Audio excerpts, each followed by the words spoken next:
this is a rather cursory analysis of this incident. In fact, it would take hours and hours to sort out all the lies, crimes, distortions, manipulation, omissions, and policy violations committed by security, Seattle City Light, and the Seattle Police Department, all working together to do the exact wrong thing. And remember that this is just a tiny glimpse into what they do every day. Just imagine Jonathan McElroy and his buddies writing fallacious police reports at this very moment. Reports that can impact the future of every man and woman they encounter. That said, this video and its sources should serve as a warning to all people that you should never trust the government and you should always record all your interactions with them. Because we're not just talking about a highly insecure security guard and one bad police officer here. We're talking about totally incompetent public officials and agencies of every sort. Officials with no initiative that soak up tax money but have absolutely zero ethical integrity or responsibility to the people they supposedly serve. Officials that are at once stupid, lazy, and entitled. We're talking about bullies with badges and guns triggered by the principles they're sworn to defend. Men in costumes who don't know the law and don't care about it. Useless supervisors like Sylvester, who don't even know the basics of police work, supposedly good cops who stand idly by and watch peaceful, law-abiding people threatened and their constitutional rights violated. All of this done with no other purpose than to force people to abstain from conduct they have the fundamental natural, legal, moral, and ethical right to engage in. They are the enemies of the American people. So this is going to be an analysis of Jonathan McElroy's police report, which was written on January 2nd, 2020. We have a color-coded key here that corresponds to yellow being false statements, pink being internal contradictions, blue being bizarre omissions, and green being factual errors and lies. Right up top, you can notice that this box right here, event contains bias elements, is not checked. We have that marked as a bizarre omission and a factual error, and you'll see why as we proceed through this narrative. I'm going to go ahead and skip these first two here because it's more or less factual information about the call that he's responding to. So McElroy writes, I arrived on scene and observed a female standing on the property. I informed her that she was being recorded, and she advised that she was recording me as well. I informed her why I was there. I told her that as long as she was on the sidewalk, it was okay, but that she could not be inside of the business. She responded, but it's a public business, right? I informed her that it was, but if she was not there to conduct business, then she could not remain there. She told me that she was there to conduct business, and that the cops were called on her. So we have this here marked as a factual error. McElroy did actually say this sentence, that she could not be inside the business. And she could only be on the sidewalk. He did actually say that, but he's, of course, incorrect. And then we have this marked as an internal contradiction, and we'll see why. Next paragraph. I informed her that she could not be on the property. She pointed her camera at the business and responded, the City of Seattle property? After speaking with her further, it appeared that she was under the impression that because the city property was considered a public building, that she had the right to remain on the property. I informed her that if she was not there to conduct business, that she did not have the right to remain on the property without permission. So Record America has already told him that she was there to conduct business, and he just totally disregarded that, as you see right here. I went inside and spoke with the security guard, Karis White. I also spoke with the employees behind the desk. One of them was identified as Andy Trang. They advised that the female was not there to conduct business and that she never approached the counter for business-related issues. So that's just a flat-out false statement, and we can see that from the video. Hey sir, could you help me please? Hi. So I have a bill with the electric bill, and my name is wrong there. I tried to fix before, but it's still coming wrong. Is there a way that I can fix? Yeah, so... Okay, so continuing. The female was inside of the business recording surveillance cameras and meters. Now, I'm not sure if Record America was actually recording the surveillance cameras, although I did see her record the meters. I don't think she intentionally focused on any surveillance cameras. I went ahead and left that unmarked and gave the employees and McElroy the benefit of the doubt there. When White told the female to leave, the female refused. That's the truth. Then another City Light employee became confrontational with Karis. So notice here we have this sentence marked in blue as a bizarre omission. Another City Light employee did become confrontational with security guard White, but it doesn't say why or what the nature of the confrontation was. So let's go ahead and show you what was left out. You are trespassing on private property. But why? This isn't private property. Thank you. No, it's not. It's the city of Seattle. Don't lie to her. I am not lying. This is a private city property. This is private property.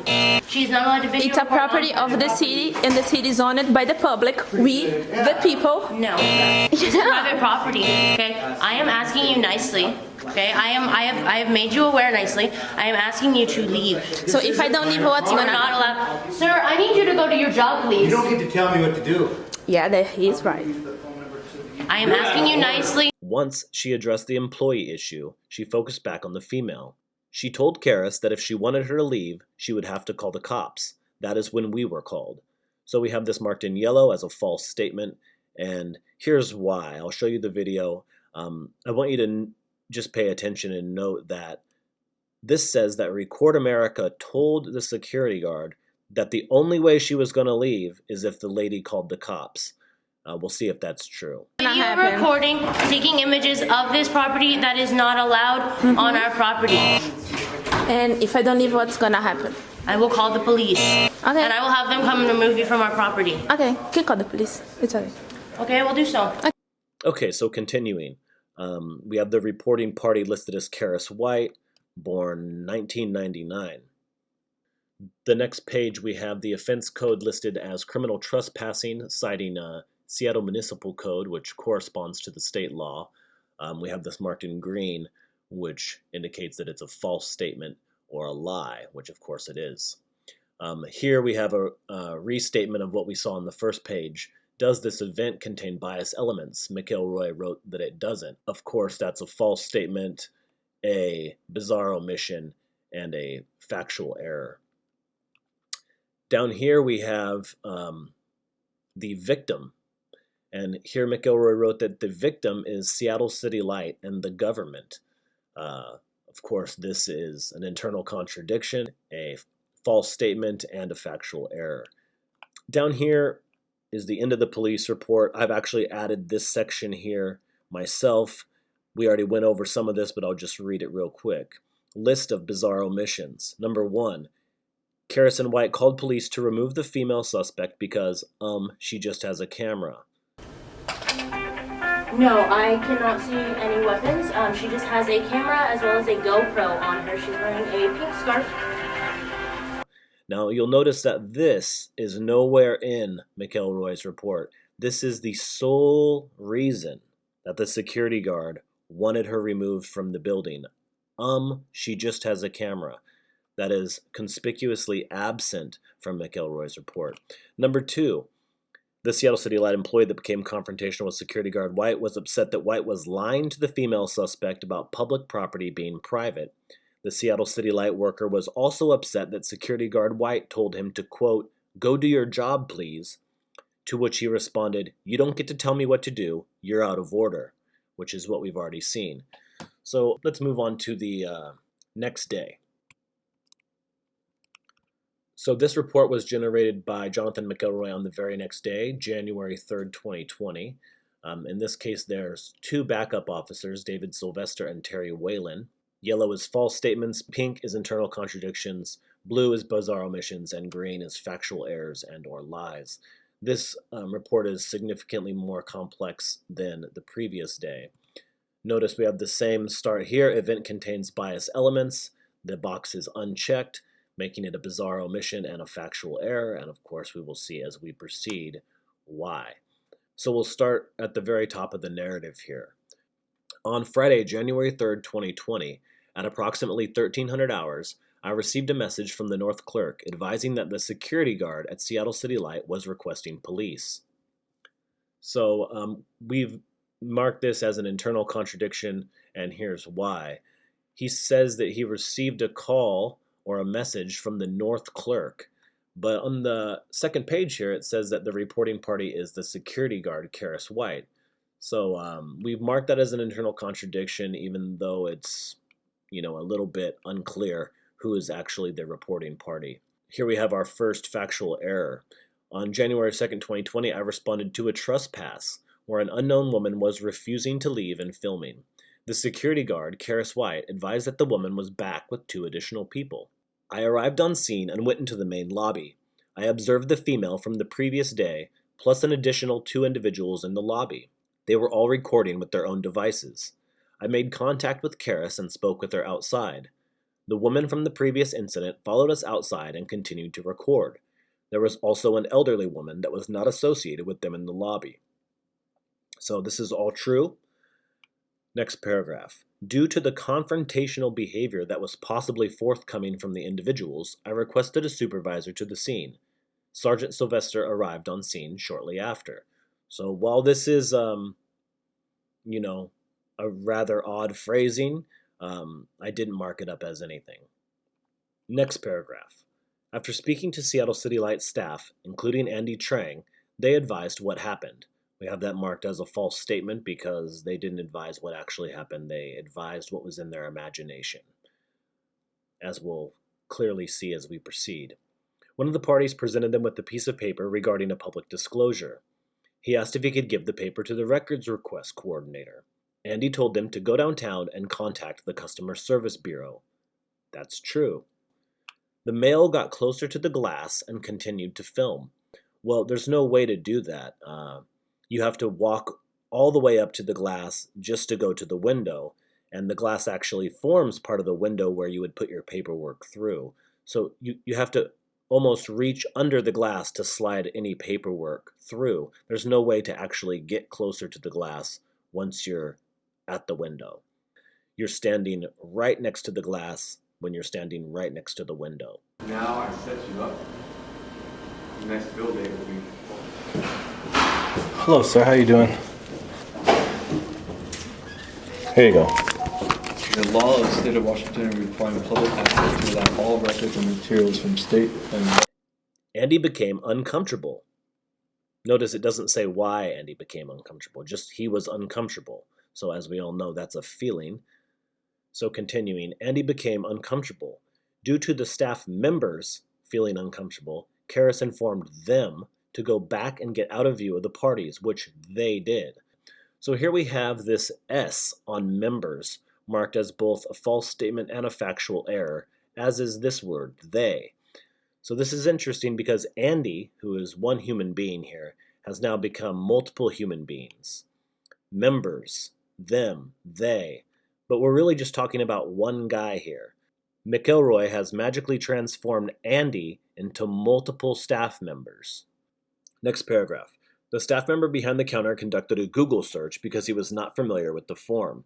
He tried to assist the male by informing him of where to go to get the public records. But the male told him that he should be able to get the form from there. Now we have this marked as a false statement here because there was no form requested. In fact, the form was already complete. There was no attempt to get a public records form or anything like that. The records request was already complete and filled out, and the male was simply turning the already completed request in to be processed. Next paragraph. All of the staff members wanted the parties removed because they did not feel comfortable and felt harassed. We'll notice that this is both a false statement and a factual error. McElroy himself was told by the security manager of the installation that the parties were free to stay and record. If they have business here, we absolutely Right, yeah, let exactly. them be here, let them do their thing. If they want to sit down, film our stuff, and not bother us, that's fine. Continuing, I went outside to speak with the parties, and they continued to be confrontational with me. They were speaking over me while I was trying to explain that they were on private property and no longer welcomed. One of the males continuously talked over me and called me a moron and informed me I needed better training. One of the parties was upset that I had his form. I informed all the parties that they were on private property and they needed to leave or would be subject to arrest. I provided them with multiple warnings. When I asked one of the parties information, he responded, "Is that a joke?" The parties eventually left the property. As the female was leaving, she informed me of how bad an officer I was. So we have these claims by McElroy marked here as internal contradictions and factual errors. He states twice, they were on private property. They were on private property. Yet if we go to the metadata on the second page, we see that the location category is marked as government, public building. In public or private, it's marked as public. In organization type, it's marked as government. And if we go back to the day before, when Record America was there, you'll notice that his report reads, "She responded, but it's a public business, right?" I informed her that it was, but if she was not there to conduct business, she could not remain there. So on the second, it's public property, and on the third, it's private property.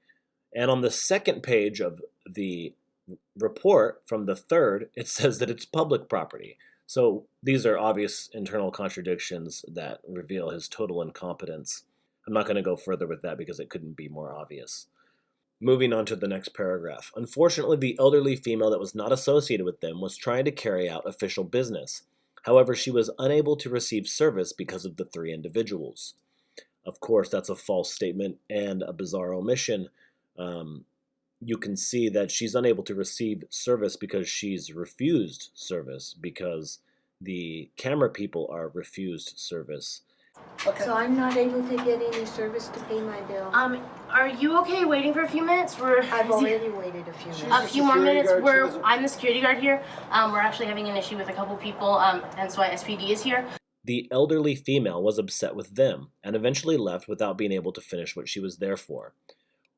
It's true that the elderly female was upset with the individuals recording in the lobby, but she was only upset with them after she was refused service. And she actually expressed her displeasure to the security guard, as we can see from the video.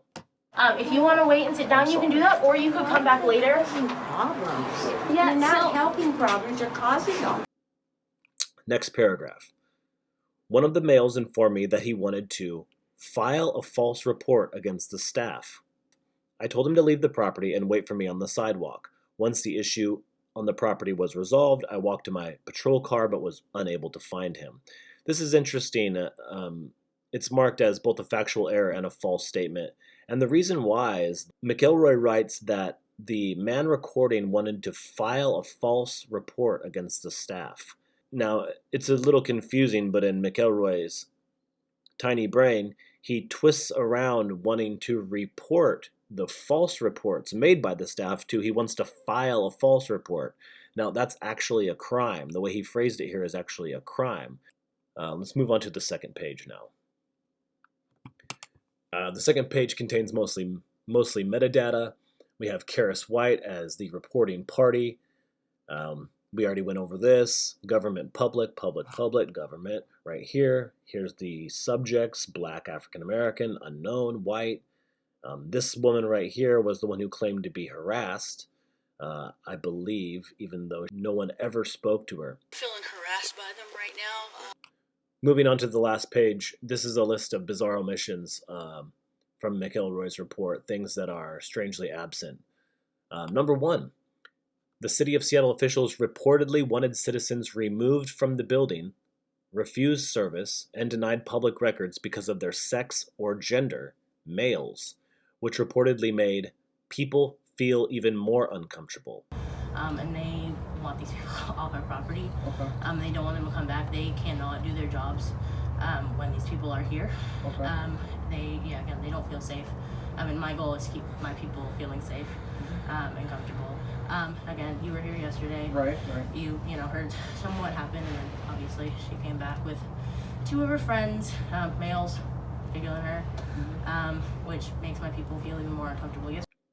Number 2, Clerk Andy Trang and the male requesting public records came to an agreement that Mr. Trang would give the public records request to his supervisor to be processed right before security Karis in white ordered Trang away from the customer service window and into the back office. And that's just the fact of the matter. I can accept it and bring it to my supervisor. Perfect, that's all I want. If you could give me like a stamped copy. The encounter was in fact over. The service had been agreed to and provided absent a receipt for the public records request, and the security guard escalated from there. Number 3, as soon as police arrived, the man requesting public records immediately informed them that he only needed a receipt for his request or the paperwork returned, and he would be on his way. You guys want to talk about why you're here? You know, I gave a guy some paperwork, and I just want a receipt for the papers I gave, like a stamped date receipt. Number 4, when police arrived, the subjects attempted to help the elderly female receive service, who eventually became very upset only after she was continually denied service by Seattle City Light staff and incited against the subjects by security guard White. Are you going to keep your place there? Or? No, I think you can go ahead, ma'am. He was up there, but he's done. Go ahead. Who are you guys? We're just customers, yeah. Oh, you got your cameras Oh, out, yeah, like yeah. you're Recorder. filming a video or something. In the interest of transparency and responsibility to all residents, taxpayers, and others, so this is mainly meant for you guys. Many public records are readily available on the website. Hey guys, this lady needs help here. Can someone please come out and help her? Do what now? She needs service. She needs service. She needs to pay a bill. Pay my bill. Somebody will be out for a couple minutes for you, okay? Thank you. Thank you.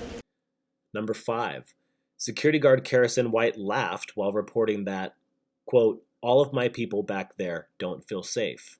All of my people back there don't feel safe. Number 6, security guard White made contradictory statements to police, including that they refused to say why they're here. I need a receipt. The guy took my property and he went back and I just need a receipt for it or my property back. That's all. They gave them just letting something you guys over know some you're here. RCW. Okay, I don't know is what it there- is. Says something about you have a public information. No, they won't say why they're here. Number 7, Officer Jonathan McElroy informed Andy Trang that the request written and submitted in accordance with Washington state law was, quote, bogus. Let me see this real quick. I'll try to help you guys out because I was here yesterday. Yeah, I remember. Okay, so yeah, public records. Entitled Public Record Model Rules of Washington. We talking about the PDR request. Go downtown to deal with that.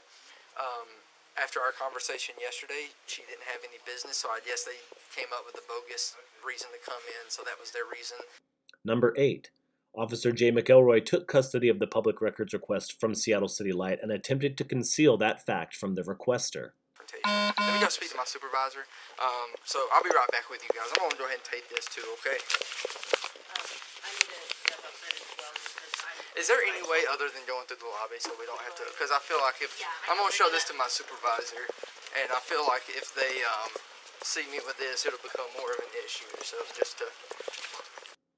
Number 9, Officer J. McElroy refused to return the public records request to the requester upon request, keeping it for approximately 30 minutes.